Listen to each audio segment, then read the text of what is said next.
मेरे साथ निधि तिवारी है, यानी कि निधि त्रिपाठी भी बहुत लोग लिखते हैं। तो इनका फाइनल सिलेक्शन हो चुका है बीपीएससी पीआरटी यानी कि 1 to 5 के लिए जो एग्जाम हुआ था। सबसे पहले बता दें, इनसे जाना जाएगा कितना अंक स्कोर कर पाई, कहां से तैयारी की, किस तरीका से इनका क्या रणनीति था, और ये यूपी से आती हैं तो जाहिर सी बात है कि जनरल में काउंट हुई होगी। तो इनका ज्यादा स्कोर की, कैसे पढ़ाई की, इस पर भी विशेष चर्चा करेंगे। और आप भी यदि तैयारी कर रहे हैं तो इस वीडियो को जरूर देखिएगा, क्योंकि इनका जो रणनीति है, आप भी यदि चाहते हैं तो अच्छा स्कोर। आपका कितना अंक आया था पहले बताइए? सर 72 आया था। 72? जी सर। ओएमआर जब जारी किया गया, आंसर की जब जारी किया तो उसमें कितना कुछ घटा या बढ़ गया? सर आंसर की जारी किया गया था तो फिर मेरा फर्स्ट टाइम के आंसर की में 74 था। 74। फिर घट के 72 हो गया, क्योंकि 2 मार्क्स मेरे उसमें से कम हो गए थे। तो फाइनल मेरा जो मार्क्स था वो 72 था। आप डीएलएड थी? जी सर, डीएलएड थे। यूपी में जो डीएलएड होता है वो ग्रेजुएशन के बाद किया जाता है, बिहार में जो होता है वो 10+2 के बाद किया जाता है। तो आप लोग को क्या वहां जो सुपर टेट होता है, सुपर टेट भी आयोजित होता है, उसके लिए आप शुरू से तैयारी करती थी, या बीपीएससी का जो बीपीएससी जब निकाली की वैकेंसी देंगे उस समय से तैयारी करना शुरू? नहीं सर, हमारा अभी डीएलएड 2017 बैच से है, जो कि काफी टाइम हो गया, तब से कोई वैकेंसी नहीं आई। लेकिन मैंने कभी अपनी पढ़ाई छोड़ी नहीं, कभी नहीं छोड़ी। बीच में कभी मैंने पॉज नहीं लगाया अपने पढ़ाई पर। तो अभी मैं रेगुलर पढ़ाई करती थी, लेकिन मैं ज्यादा अपने पढ़ाई पर टाइम नहीं दे पाती थी। तो मैं कभी कभी ऑनलाइन पढ़ाई मतलब क्या करती थी, जो मेरी पढ़ाई में बहुत हेल्प करता था। मेरे आप कहीं पढ़ाती भी थी क्या? नो सर, मैं कोई कभी कोचिंग क्लास छोटा मोटा या? हाँ सर, होम ट्यूशन मैंने दिए हैं बच्चों को। कितना फायदा हुआ होम ट्यूशन का? होम ट्यूशन का फायदा मेरे मैथ्स के पोर्शन में ज्यादा हुआ, क्योंकि मेरा मैथ्स थोड़ा सा वीक है, मैं कॉमर्स बैकग्राउंड से आती हूँ। तो होम ट्यूशन मेरे मैथ्स में बहुत हेल्प किया। तो और मेरे काफी अच्छे मार्क्स भी आए हैं मैथ्स के पोर्शन से, मैंने गेन भी किए हैं। रीजनिंग और मैथ्स वो अच्छे आए। और मैं यहाँ मैथ्स और जीएस में शशि सरन सर से मैं पढ़ाई की हूँ ऑनलाइन। शायद आपको भी पता होगा, द ऑफिसर्स एकेडमी के में करके। तो वो मुझे अचानक से स्क्रॉल करते मिल गया, तो मुझे लगा कि मैं ट्राई कर सकती हूँ। तो मैंने 1-2 उनके वीडियोस देखे तो मुझे अच्छा लगा, तो मैं उनसे कैरी ऑन की। और 1-2 और चैनल्स हैं, मैंने वहां से भी कैरी ऑन किया था। तो मैंने यहाँ से पढ़ाई। हिमांशी मैम को जानती हैं आप? जी सर, बिल्कुल जानते हैं। वो बहुत फेमस टीचर हैं और बहुत अच्छी भी हैं। हाँ। तो मैं उनसे सीडीपी अक्सर पढ़ा करती थी, पर ये बीपीएससी में सीडीपी आई नहीं, तो उनसे ज्यादा मुझे हेल्प नहीं मिली। वो मुझे अब मेरे सुपर टेट में यूपी के काम आएगा।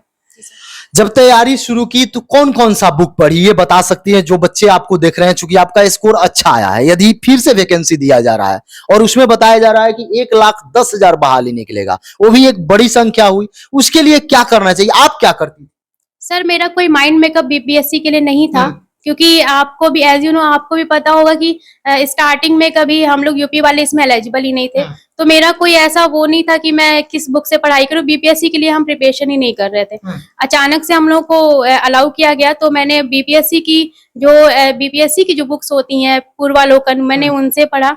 और एससीईआरटी और एनसीईआरटी से पढ़ा। शशि सरन सर ने हम लोग को सजेस्ट किया था कि एनसीईआरटी और एससीईआरटी से आप पढ़ाई करिए तो हो जाएगा। तो मैंने डीप मतलब 10th तक का डीप पढ़ाई की एनसीईआरटी से, और सच में सर बहुत सारे मार्क्स मेरे एनसीईआरटी से मुझे मिले हैं। मतलब बार बार आप पढ़ती? बार बार मैंने रिपीट किया एनसीईआरटी, खुद का नोट्स बनाया, और मुझे बहुत फायदा किया एनसीईआरटी। आप लोग ग्रुप वगैरह पढ़ते थे कि केवल आप सिंगल पढ़ाई करते? सर मैं रूम रेंट पे लेके रहती हूँ, तो मैं ऑब्वियस मैं कहीं ग्रुप में रहती नहीं हूँ, तो मुझे सिंगल ही पढ़ाई करना पड़ा।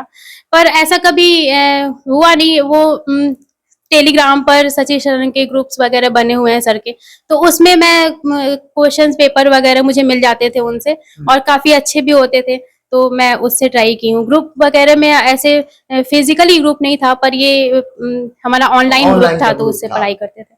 मतलब यूपी से ही तैयारी की या बिहार वगैरह पटना में भी आकर तैयारी? नहीं सर, मैं अपने सेल्फ स्टडी की। Self study?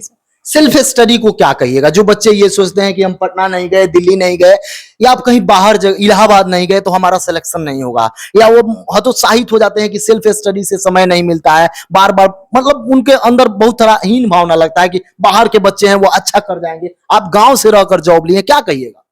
सर कभी तो आप कभी भी अपने आप पर कभी वो नहीं करना चाहिए, कंफ्यूज नहीं रहना चाहिए अपने पोटेंशियल पर, अपनी सेल्फ नॉलेज पर। सेल्फ स्टडी बेस्ट है हमारे लिए। और अगर कहीं हम फंस जाते हैं ऐसे किसी कंडीशन में कि हमें सेल्फ स्टडी के लिए टाइम नहीं मिल पाता है और हमारे पास ऐसी नॉलेज नहीं है, तो हम कोचिंग को कैरी ऑन कर सकते हैं, हम कर सकते हैं। लेकिन हम कहेंगे मैं मेरे अकॉर्डिंग सेल्फ स्टडी हमारे लिए बेस्ट है। बेस्ट है। जी सर। जो बच्चे इस बार एग्जाम देंगे उनके लिए आपका क्या सजेशन होगा? 2-3 ऐसा चीज बनाइए, जो 2-3 ऐसा ट्रिक बता दीजिए ताकि उनका भी अच्छा स्कोर हो सके। क्या बोलिएगा? सबसे फर्स्ट तो खुद में विश्वास होना चाहिए कि हम ये कर लेंगे। दूसरा? कुछ बच्चों को तो रहता ही नहीं है स्टार्टिंग से कि हम नहीं, मतलब हम कर पाएंगे, हमेशा से वो यही सोचते हैं कि मुझसे होगा ही नहीं। फर्स्ट तो ये कि खुद पे विश्वास होना चाहिए कि हम कर लेंगे।